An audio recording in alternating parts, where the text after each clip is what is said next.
gusto saludarlo, Padre Ovidio, en pues conclusión del año litúrgico, ya a pocas semanas de concluir con la fiesta, la solemnidad de Cristo Rey, y justamente iniciar la próxima, el tiempo del Adviento. Qué gusto saludarlo, Padre Ovidio.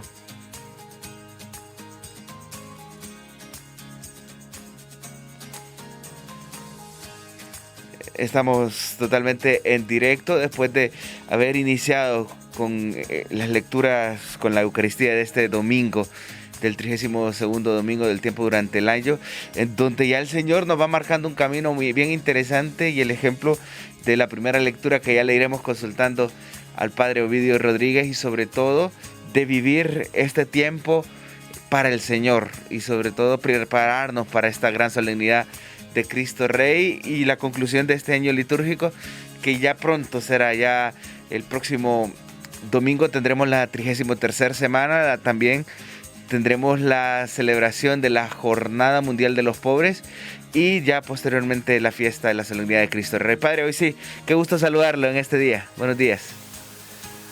Gracias, Eddie. Gracias por esperar a nuestros oyentes que me mandan mensajes. ¿A qué horas comienzan? Estoy esperando. No se desesperen, ya estamos con ustedes. Como tú lo decías, al final del año litúrgico las lecturas van en una línea de resurrección, vida eterna. Y es interesante porque es el cierre, nos habrá el próximo domingo con mayor connotación, ¿verdad?, de la segunda venida del Señor. Y es bueno que lo tomemos muy en cuenta, de que la Iglesia nos sabe conducir, nos sabe educar en ese aspecto, es maestra, es pedagoga. Y notas la connotación que tiene la vocación del ser humano, que no nace para morir, sino que muere para resucitar. Palabra que se acentúa más en ese libro de los Macabeos. El libro de la sabiduría nos habla de vida eterna. Job trata de responder a la inquietud que tienen en aquel momento histórico. Cuando se escribe el libro de Job, se hablaba de una justicia retributiva. Si me porto bien, Dios me bendice; si me porto mal, me maldice. Y se daban cuenta que muchos impíos y pecadores progresaban, porque no se hablaba de vida eterna. Por eso Job, en el capítulo 3, introduce un término interesante. Él le viene la lepra, ahí un poquito se revela porque su familia no ha sido pecadora. En el contexto histórico, que ceguera y lepra era producto de un pecado personal o un pecado de sus antepasados. Ahí se revela, pero dice en un momento dado: en esta carne mía contemplaré a Dios mi Salvador. Ya está hablando de retribución al final de los tiempos, o retribución después de que uno cruza el umbral de la historia. Y este texto de la sabiduría habla de vida eterna, pero ya en los Macabeos se habla de resurrección. Término que no era muy empleado y querido, porque en el mundo griego, ellos eran dominados por el imperio griego, la resurrección era inconcebible, porque para la cultura griega el cuerpo era una cárcel del alma y había que liberarla más bien del cuerpo. Por eso Pablo, cuando predica en el Areópago de Atenas y habla de resurrección, lo dejaron solo. Pablo, en la próxima vez te escucharemos. El griego era muy intelectual, muy dado al conocimiento, ¿verdad? Y cuando habla de resurrección de Cristo, lo dejaron solo. Por eso, en el libro de los Macabeos, momento histórico que eran dominados por los griegos, oprimidos por el imperio que más le hizo daño a Israel, que estuvo sometido por Egipto, por Babilonia, por los ninivitas, con los griegos en este momento, fue el imperio que más daño le hizo, porque quiso imponerles su religión, su cultura, etc. Hasta metieron al dios Zeus allá en el templo de Jerusalén, y por eso se habla de una fiesta de la purificación del templo, ¿verdad? Precisamente en la época de los Macabeos. Los Macabeos nos dan testimonio de lo que es, primero, un joven. El joven le gusta lo auténtico, lo transparente, y ojalá que no pierdan en su edad adulta el ser auténticos, el ser ejecutivos, el ser creativos, el ser transparente. Estos 7 jóvenes nos dan ejemplo de autenticidad, que no renuncian a su fe y exponen la vida.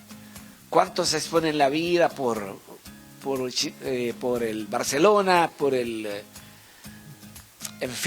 Real Madrid, bendito sea Dios que no hubo muertos allá en San Pedro Sula, pero exponemos la vida por el Motagua, por el Maratón, por el Olimpia, por el España, por una ideología. ¿Cuántos han muerto? ¿Cuántos han muerto porque son ecologistas? Bendito Dios, que amaron esta casa común que nos habla el Papa, expusieron su vida y los han asesinado. Otros, por decir la verdad, como el gremio periodístico, sometido tantas veces al peligro y al acecho. Estos señores no dan la vida ni por un equipo, ni por una verdad periodística que es valiosa, ni por lo ecológico que es muy valioso, sino que dan la vida por su fe. Y como dice claramente uno de los hijos, tú nos quitas la vida, pero el Señor nos resucitará. Al tercero que le piden sacar la lengua, los torturan de esa manera y dice la misma expresión en paralelo: tú que me quitas un miembro de mi cuerpo, pero el Señor en la resurrección me lo restaurará. Qué convicción tan arraigada la que tenían. Y el Evangelio va en consonancia. Los saduceos, las sectas son tan viejas como la vida, se las recuerdo, saduceos, fariseos, escribas, eran grupos cerrados. Y los saduceos solo creían en los cinco primeros libros de la Biblia, el Pentateuco, ¿verdad? Y negaban la resurrección. Y por eso le ponen a Jesús esa trampa. La ley de Moisés, y era un cierto, se llama la ley de Levirato, de la tribu de Leví, decía que tenía que casarse, como lo plasma la parábola, si un varón se casaba, moría y quedaba sin hijos, tenía que casarse el hermano para darle descendencia. Lo que se buscaba era que la herencia de la tierra no pasara a otros extraños, sino que se quedara en la misma tribu. Esa era la razón. Pero le pone la trampa de que esta mujer se casó con 7 hermanos y no tuvo hijos. Ella, la viuda, murió de quien va a ser esposa. Y el Señor dice una palabra clave: los que son dignos y han sido considerados justos resucitarán y serán como ángeles que alabarán a Dios. Porque Dios no es un Dios de vivos, no es un Dios de muertos, es un Dios de vivos. Para Él todos viven. Y saca a colación ese pasaje de la teofanía allá en el desierto, cuando Dios se revela a Moisés a través de la zarza ardiendo que no se consumía. Y ahí le dice: yo soy el Dios de Abraham, el Dios de Isaac, el Dios de Jacob. Para Dios todos están vivos. Por eso hemos celebrado, ¿verdad?, el Día de los Fieles Difuntos. No todos los difuntos fueron fieles, ¿verdad? Eso que quede claro. El Día de los Fieles Difuntos, honramos la memoria de esos seres queridos que fueron protagonistas de nuestra historia, que estuvieron detrás de nuestra vida y que forjaron lo que hoy somos, ¿verdad?, con muchas dificultades, la gran mayoría.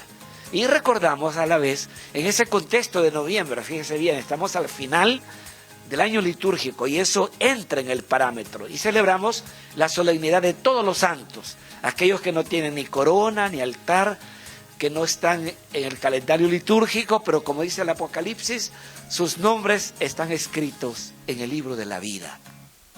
Y así es. ¿Cuántas personas conocemos que llevan una vida transparente? ¿Cuántos conocí yo en la parroquia de Suyapa, en la parroquia San José Obrero, donde les agradecemos las tantas llamadas que hemos recibido y mensajes por el aniversario 41 de mi ministerio? La mayoría de ustedes que están en cabina no habían nacido. Pedrito sí había nacido, ya tenía 5 años, dice, ¿verdad? Creo que sí. Agradecemos esas llamadas y a esa gente que yo conocí, que llevaron una vida, como dice San Pablo, una vida oculta, escondida en Dios, en la carta a los Efesios. Esos santos sin corona y sin altar, que están escondidos en la primera bienaventuranza que se leía, se proclamaba ese día: bienaventurados los pobres de espíritu, porque de ellos es el reino de los cielos. Y mis hermanos, no asocie santidad a hábito de religiosa o de sacerdote, a vestimenta litúrgica de obispo o a mitra de papa o de obispo también, no. Hay un montón de santos escondidos en el silencio, como San Isidro el Labrador, que se santificó arando la tierra y regando el surco con el sudor de su frente y ganándose la vida con el sudor de su frente y no con el sudor del de enfrente, como sucede tanto en nuestra Honduras, ¿verdad? Pensemos en Santa Rita de Casia, se santificó como un esposo déspota. En fin, Dios tiene caminos inesperados para llevar a los seres humanos a la perfección. Y yo les recuerdo, la palabra santo en Biblia solo aparece 2 veces. Después de que el Señor le da el código de la alianza a Moisés, sean santos como yo el Señor soy santo. Y después de que Jesús pronuncia el discurso de la montaña, que es el capítulo 5 de Mateo hasta el capítulo 7, donde está incluida las bienaventuranzas, y concluye, sean santos como yo el Señor soy santo. La palabra reservada en Biblia es el hebreo sadik, que significa justo, aquel que le sabe dar el lugar al Creador, a las criaturas, a la creación. Lo que dice el Evangelio de Mateo de José, capítulo 2, versículo 19, era un hombre justo. Una palabra tan cortita, pero dice muchísimo de este personaje que está detrás del escenario de Jesús. Por tanto, nuestra tarea es ser un sadit, un justo, el que le sabe dar el lugar al Creador, el lugar a las criaturas, el lugar a la creación, el que puede vivir en armonía con ese entorno y le permite santificarse en el tiempo para vivir la eternidad con aquel por quien somos, nos movemos y existimos. Padre Ovidio, qué importante las lecturas de este domingo. Esta primera lectura a mí me impacta y me llama mucho la atención de esta familia, porque eran jóvenes junto a su madre y todo lo que sufren. Es una radicalidad que se vive de la palabra. Padre Ovidio, si nos puede ampliar. Primero, la presencia de la mamá, que les da fortaleza con su presencia, como María al pie de la cruz en el Calvario. Esa presencia hace duplicar la alegría y dividir el dolor. Incluso a la madre, que habla griego y habla hebreo, le piden que traduzca unas palabras y para que la entiendan los 7 hermanos que están en el suplicio. Pero ella lo revierte y lo da en otro sentido. Es interesante que miremos ese escenario. La presencia de la mamá, que seguro que los engendró en biológica y también en la fe, que los indujo a la fe. Esa presencia maternal que les permite dar estímulo para que no claudiquen en el testimonio que están dando por su entrega a Dios. Diría el libro de los Hechos, ellos tenían clarísimo en su corazón, hay que obedecer primero a Dios antes que a los hombres. Y ahí lo tiene claro. Y le dice a sus detractores, a los que le torturan, tú malvado me quitas la vida. Hablando del rey, ¿cómo se llama? Antíoco IV Epífanes. Tú malvado me quitas la vida, pero Dios la resucitará al final de los tiempos. Qué bueno saber eso, Padre. Me preguntan aquí vía mensaje, saliéndonos un poquito de las lecturas, pero creo que la misma sintonía, ¿cuándo celebramos Cristo Rey? Nos preguntan, Padre. Lo celebramos después del 33 domingo, es la solemnidad de todos los días y el día consagrado a los delegados de la palabra y a las delegadas de la palabra, que no sé cómo se va a celebrar este año. Si alguien nos está escuchando allá en Danlí, que nos escucha, nuestro amigo de la parroquia Inmaculada, ¿verdad? Nos diga cómo van a celebrar en Danlí, cómo se va a celebrar en Tegucigalpa el día del delegado de la palabra. Sería bueno que nos lo dijesen para poderles dar un poquito de cobertura, de publicidad. Así es, y entendiendo que la fiesta de Cristo Rey normalmente es movible porque es al final del año litúrgico, que no es una fecha específica. No es específica, simplemente es el final del año litúrgico, que comienza con el Adviento, que prepara la primera venida del Señor, y termina con la solemnidad de todos los días, Cristo Rey. Cristo Alfa Omega, principio y fin de todo. Y todo es una orientación cristológica, no cabe duda. Y esa solemnidad es para darle un acento más. Pero Cristo reina, como lo dice ese cántico antiguo tan arraigado, reine Jesús por siempre, reina en tu corazón. Él reina para siempre. Y le damos ese acento para darle un cierre cronológico al año litúrgico. terminado el año litúrgico con la solemnidad de Cristo Rey, inmediatamente iniciamos el Adviento camino a la Navidad. Padre Ovidio, qué interesante saber que el Papa Francisco ha designado que el domingo previo a Cristo Rey celebremos la Jornada Mundial de los Pobres. Sí, qué bueno que así como hay Jornada Mundial Juvenil, acentuáramos eso e hiciéramos una convocatoria de los pobres como convocamos a los jóvenes. Nosotros le llamamos Jornada para el Pobre con Abrigo. Así es el título que tiene en la pantalla de nuestro data en la parroquia. Ya recogimos 100 colchas nuevas, ya nos están dando suéter, bufandas, chumpas, comestibles, los darán el próximo domingo porque vamos al crematorio. La renovación carismática de la parroquia se organiza y se va al crematorio acompañados con policías militares porque hay tendencia a asaltarlos o a maltratarlos, y de no ser así, se van también a los colectores de basura donde hay alguna que otra gente buscando qué comer o buscando algo de utilidad. Así lo vamos a celebrar este año. Gracias a Dios, así lo hemos hecho desde que el Papa lo instituyó. El año pasado entregando más bien pilas y lavanderos a gente empobrecida de 4 aldeas de la parroquia. Entregamos 150 el año antepasado más bien. Así lo celebramos y también lo celebramos allá en el crematorio. Se pudo ir con la ayuda de la policía. El año pasado lo hicieron en contenedores porque no conseguimos resguardo policial, pero que lo celebramos, lo celebramos. Le llevamos comida para consumir en el momento y provisión y ropa de abrigo. Qué bueno, Padre Ovidio. Vamos a ir a una pausa y al volver seguiremos conversando aquí en Respuestas con el Padre Ovidio Rodríguez.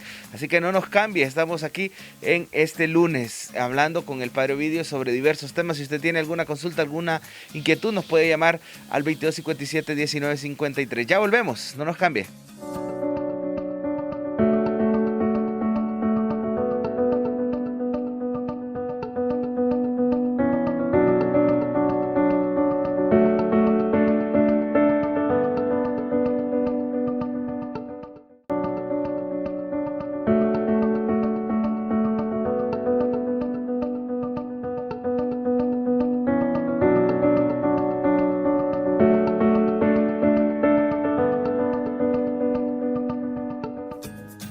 Gracias por continuar con nosotros en Alegre la Mañana, que nos habla de Dios en este espacio de respuestas con el Padre Ovidio Rodríguez. Padre Ovidio, muchos saludos les están enviando la parroquia Sagrada Familia, así también de varias parroquias por su aniversario.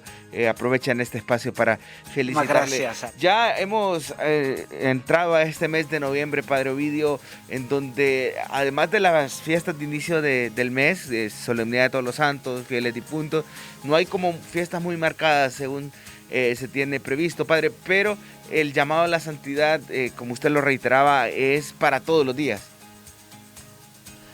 Es para todos los días, es para todas y todos. No solo para consagrados, porque prácticamente en el calendario litúrgico aparecen solo consagrados, obispos, religiosas, ¿verdad? Gracias a Dios últimamente le ha dado más cobertura a una santidad de esta gente que la vive en el silencio, como lo han hecho con aquellos catequistas de Guatemala, lo recordarán, los canonizaron, a los acompañantes del padre Rutilio Grande, que lo asesinaron en El Salvador, ¿verdad? Que fueron beatificados. Y así se esconden tantos en el silencio y en el anonimato que dieron la vida, que entregaron la vida. Pienso en tantos misioneros aquí en Honduras, pero también pienso en tanto laico que, motivado por estos misioneros, como lo hice ver el día de las misiones, el domingo de las misiones, que llegaron a Ojotepeque los capuchinos, los pasionistas al departamento de Santa Bárbara, los jesuitas al departamento de Lloro, los misioneros de San Vicente de Paúl en toda la costa atlántica. Esta gente vino a motivar a un laicado, ahí es donde nace con los canadienses, con los padres javerianos en el sur, los delegados de la palabra, que es potenciar a un laicado protagonista en la historia de la salvación de este pueblo y en la historia de la salvación personal. Y muchos de estos seres queridos, delegados, han muerto con olor a santidad también. Lo que pasa es que pasan desapercibidos, no tienen una cobertura, pero esa llamada a la santidad no es exclusiva ni excluyente. Sean santos como yo el Señor soy santo. Pongámoslo en paralelo. La palabra más empleada en la Biblia es justo, 221 veces. Sean justos como yo el Señor soy justo. Y el justo le da el lugar al Creador, el lugar a las criaturas, el lugar a la creación. Vive en armonía con ellos y vive esa santidad en silencio. ¿Cuántos se santificaron simplemente porque vivieron de los 10 mandamientos? No conocían de la Sagrada Escritura, por no tener acceso, por analfabetismo, ¿verdad? Yo pienso en mis abuelos maternos y paternos, ¿verdad? Que llevaban una vida santa, oculta, escondida en Dios. Me jacto de ellos, y perdón la falta de modestia, pero así como él conocía tantos como don Miguel Artica, ahí en San Juan del Rancho, como su comadre, doña Carmen. Eran unos santos varones que vivían una santidad. Pienso en don Tino, que vivía en Maraita, que murió recién, ¿verdad? Un hombre de transparencia. Y como él hay tantos otros, ¿verdad?, que viven, como dice Pablo, una vida oculta, escondida en Dios, ¿verdad? Escondida en Dios. Y la santidad es el adorno de tu casa, dice el salmista. Y la invitación es eso, para que al cruzar el umbral de la historia podamos decir como el Salmo ayer, al despertar, me saciaré de tu semblante, Señor. Al despertar quiere decir al resucitar, me saciaré de tu semblante, Señor, ¿verdad? Y como dice San Agustín, Señor, nos hiciste para ti y nuestro corazón se regocija hasta que descansa en ti. Nuestra vida no será plena mientras no esté penetrada de la presencia de Dios, sino caemos en la vaciedad de la existencia, como lo dice el Eclesiastés. Vanidad de vanidades, todo es vanidad. Cuando llenamos ese vacío existencial con la presencia de Dios, nos involucramos en una historia que se va convirtiendo en una historia de salvación y que Dios la quiere escribir con hombres y mujeres de buena voluntad, dispuestos a dar razones de su fe, como lo hacen los jóvenes, estos 7 jóvenes que ofrendaron su vida por la fe. Padre Ovidio, qué interesante saber eso. Fíjese que en las redes sociales, en este mundo globalizado, sí, ha causado mucha conmoción la conversión de un youtuber evangélico que por los milagros eucarísticos fue dando esta búsqueda que él tenía de la verdad, y los milagros eucarísticos han propiciado que hace algunos días él haya dicho en las redes sociales que se iba a ser católico aún en contra de su querer, pero que esto de los milagros lo estaba llevando, era algo mucho más grande. Los milagros eucarísticos, Padre, son estos gestos que Dios tiene para con nosotros, pero no son el motivo para cimentar nuestra fe. Si nos puede explicar eso, fíjese que sería bien interesante. Pues mira, te recuerda las palabras de Jesús a Tomás: bienaventurados los que creen sin haber visto, ¿verdad? Fe es seguridad de lo que no se ve, nos dice la carta a los Hebreos, y garantía de lo que se espera. Entonces yo creo que si de pronto Dios se vale de algunos indicadores para llevarme a la verdad, para llevarme a la fe, pues bendito sea Dios. Los caminos de Dios, como dice el profeta Isaías, no son nuestros caminos, ni sus pensamientos nuestros pensamientos, ¿verdad? Pero valga la fe. Bienaventurados los que creen sin haber visto. Si un milagro eucarístico ha sido una señal indicadora de buscar la verdad y vivir en la verdad, pues bendito sea Dios. Benditos sean todos aquellos señales o indicadores que Dios nos pone en el camino para llevarnos a doblar rodillas delante de Él. Pero no tenemos que esperar el milagro para creer. No tenemos por qué esperar el milagro para creer. Bienaventurados los que creen sin haber visto. Así es, Padre Ovidio. Recuerden que nos pueden enviar mensajes al 9902-9571. De hecho, nos escriben, Padre Ovidio: bendiciones, feliz día tenga usted y todo el personal de Suyapa TV. Miramos el programa todos los días desde Santa Cruz de Yojoa, la familia Gutiérrez Enamorado. Le mandan muchos saludos, Padre, desde Santa Cruz de Yojoa, igual desde varias parroquias aquí en la arquidiócesis de Tegucigalpa. Nos pueden escribir al 9902-9571. 71. Hemos iniciado esta semana, Padre, con mucha alegría, con mucho gozo y sobre todo siempre procurando esta paz. Mire, la semana pasada concluíamos, no concluíamos, pero sí llegábamos a la meta de 1 millón de rosarios por la vida y por la paz. Es que este llamado de la vida y de la paz tiene que ser algo de todos los días, Padre, para un católico, y sobre todo teniendo en cuenta que llegamos al 1 millón de rosarios por la vida y por la paz, y justamente es cuando se están dando estas amenazas de la aplicación de la PAE, por ejemplo. No solo eso, la bomba nuclear que quieren experimentar. El Papa decía en su camino del país donde anduvo, en Bahrein, retorno a Roma, los imperios cuando están en decadencia necesitan hacer la guerra. Y qué triste que con la guerra se está buscando un laboratorio de emplear armas nuevas a costa de tantos inocentes o de tantos soldados que sacrifican la vida por el capricho de un dictador, como sucede en Nicaragua, como sucede en Moscú, en Venezuela, etc. Creo que la lucha por la vida es una tarea cotidiana, es tarea de luchar por la vida, ¿verdad? He venido para que tengan vida. Una cultura por la vida supone salvarla, aún la del no nacido, que es un desprotegido totalmente y que es indefenso y que ha venido a la vida no por gusto personal, sino por el placer de dos que se juntaron.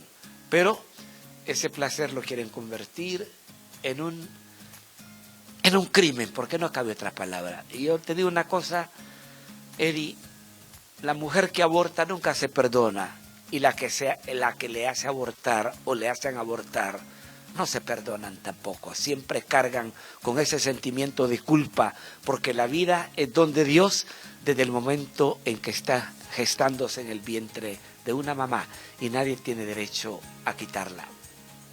Padre, como popularmente se dice, se condena el pecado y no al pecador, para tenerlo muy en claro. Se condena el pecado y no al pecador. En este caso no sé si cabe la expresión, Eddie. Okay. Se condena el pecado y al pecador, a los dos más bien, al pecado y al pecador. El pecado es pecado como tal, ¿verdad? Que viene del hebreo hatá, que es dejar de lado a Dios. Y se condena al que lo ejecuta. O sea, el pecado tiene un ejecutor que es el pecador. Y se condena al pecado en sentido general y se condena al pecador también, ¿verdad? Mira, en la culpa nací, dice David. Pecador me concibió mi madre, para hablar del pecado original que hablamos en las iglesias históricas, del pecado original. Pero en este caso el pecado y el pecador simultáneamente van con la misma condena. Entiendo, Padre, sí, lo mencionábamos en el hecho de que a la persona normalmente condenamos los actos, el pecado como tal que cometemos como persona, pero está bueno que nos lo haya aclarado, sobre todo en estos días en que estamos, como usted lo mencionaba al inicio, ya acercándonos al final de este año litúrgico, y que es un tiempo también muy propicio para buscar el sacramento de la reconciliación, como lo es todo en toda ocasión, pero sobre todo las mismas lecturas nos van motivando a esto. Sin duda el camino que decía, los que fueron dignos, decía el Evangelio, los que fueron justos delante de Dios resucitarán. Así concluía la parábola. Y no cabe duda que la conversión es tarea de cada día. Y el Adviento es tiempo propicio también. Por eso el color litúrgico es una exhortación a lo penitencial que tiene mayor acento en la Cuaresma, camino a la Pascua, que del Adviento, camino a la Navidad.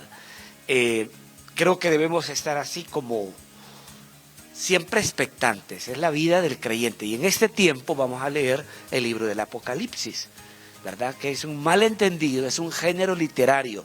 Creo que los testigos de Jehová lo tienen más claro, le llaman libro de las revelaciones, porque el Apocalipsis es un género literario, empleado 3 siglos antes de Cristo y 3 siglos después, que fueron época de persecuciones, el caso de los macabeos y los primeros siglos de la iglesia de mucha persecución.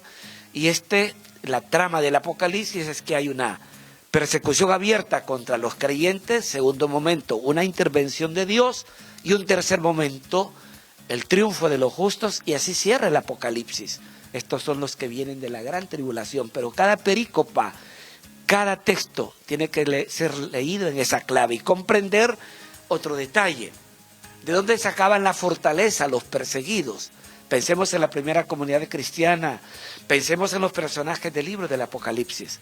Sacaban la fortaleza de la alabanza.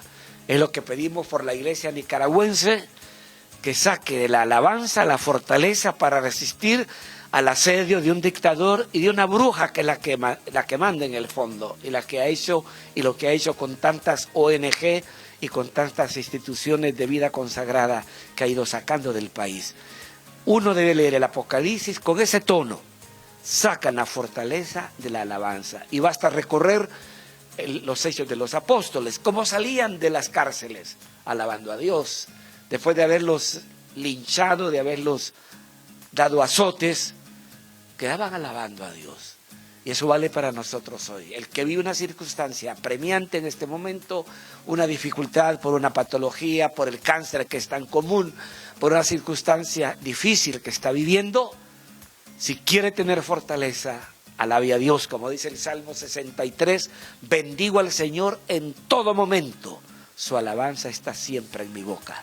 Y en todo momento puede ser, como lo descifra el Eclesiastés, hay tiempo de reír y tiempo de llorar, tiempo de escasez y tiempo de abundancia, tiempo de salud, tiempo de enfermedad. No es un tiempo cronológico, es un tiempo teológico, es un tiempo de Dios que hay que vivirlo en fe, como lo dice el libro de Habacuc, el justo vive por la fe.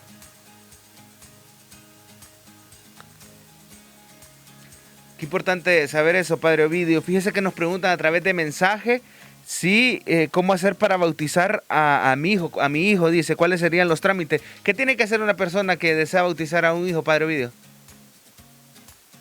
Primero, si es adulto, tiene que recibir una catequesis de adulto, ¿sí? Y en la normativa, cuando yo era vicario de pastoral en la arquidiócesis, se dijo que a niños mayores de 5 años no se bautizaban. Miren, en la parroquia tenemos 75 niños de primera comunión y tenemos el grupo que se llama Semillitas. Ahí hay 6 que no están bautizados, pero van a vivir un proceso, ¿verdad?, durante todo el año, y los bautizaremos en julio del próximo año. Y siguen el proceso para entrar en primera comunión. Si el niño es mayor de 5 años, tiene que ponerlo en la pastoral infantil de su parroquia. Si es adulto, pues las parroquias, la nuestra por lo menos, tiene catequesis de adulto que comenzamos después de la Epifanía en el próximo año. Y cerramos en el mes de julio, con 2 catequesis por semana, 2 catequesis por semana, ¿sí? Importante saber eso, Padre, y sobre todo para quienes nos están consultando. Fíjese que hablando de todos los santos, lo que usted nos mencionaba, nos describe Juan Carlos Canales que se está llevando la causa de Fray Casimiro Ciper, y también se está dando muy curiosamente en Lloro los preparativos para una peregrinación del 20 al 26 de noviembre en honor al Padre Manuel de Jesús Subirana. Y es que sí han existido sacerdotes, laicos, que han entregado su vida por el Evangelio y que son modelos de santidad para nosotros, Padre. Fíjate que para el padre Rufino Tevejo empezó un proceso para la beatificación del Padre Manuel de Jesús Subirana, pero creo que el Padre Rufino, si no me equivoco, ya está en paz con el Señor. Eso fue hace unas 3 décadas que él trabajó en los Dolores, era muy, muy activo, redentorista español. Él había dado como inicio ese proceso y empezó a recoger bastante. Del Jerónimo Cifer yo no sé nada, honestamente. Él era un franciscano que murió ahí cuando lo mataron a estos sacerdotes colombianos y a varios dirigentes campesinos y delegados de la palabra, ahí en el Pozo Malacate del papá del expresidente Manuel Zelaya Rosales. Triste memoria, que así es, ¿verdad? Pero no sé si hay un proceso, si Juan Carlos sabe, que nos dé todos los datos para poder informar a la gente. Es un proceso que toma tiempo, ¿verdad? Y Y reitero, ante el Señor no habrá jerarquía. Todos seremos hijas e hijos de Dios, como lo decía la parábola. Al margen de toda jerarquía, quitándonos esos títulos, ¿verdad? Somos hijas e hijos de Dios, y si somos justos, resucitaremos y contemplaremos cara a cara, como lo decía el salmista ayer. Al despertar, me saciaré de tu semblante, Señor. Padre Ovidio, ya finalizando este espacio, queremos recibir su mensaje final y sobre todo la oración que nos invita para vivir esta semana. Pero mejor amplíame, ¿dónde va a ser la peregrinación? ¿Dónde comienza para ir a Lloro? ¿Y quién la patrocina? ¿Quién la va orientando? ¿Me escuchas, Evi? Bien, demos gracias a Dios por este tiempo que nos va a dar. El invierno ha pasado, bendito sea Dios que fue generoso. Lastimosamente dañó a tantos como en la colonia Guillén, en la Saso Córdoba, en las riberas del río Chamelecón y Ulúa, donde se perdió cosecha y se perdió casa y enseres, pero que no pierdan la fe ni la esperanza, y quiera Dios, Padre de la Gloria, que no lo vayan a defraudar a estos damnificados, que puedan estar en una casa segura, en un lugar seguro. Te bendecimos por aquellos que siguen trabajando por esta Jornada Mundial del Pobre. A los pobres siempre los tendrán con ustedes, dice Jesús. Y es cierto, los tenemos siempre y tenemos proyección hacia ellos. Pero este acento particular que se le da a esta jornada es para sensibilizarnos de que no podemos ser ajenos al dolor humano. No podemos ser indolentes. Tenemos que estar cerca como buenos samaritanos, que como lo subraya la parábola con esos verbos, se compadeció, se acercó, se inclinó y curó las heridas con aceite y vino.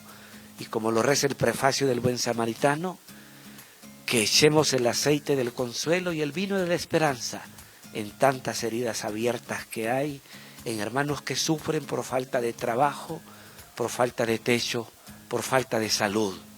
Piensa en este momento en el hospital de San Lorenzo, que llegó a ser un modelo, pero cuando llegó a las manos sucias de dos políticos, la embarraron de suciedad y lo han echado a perder.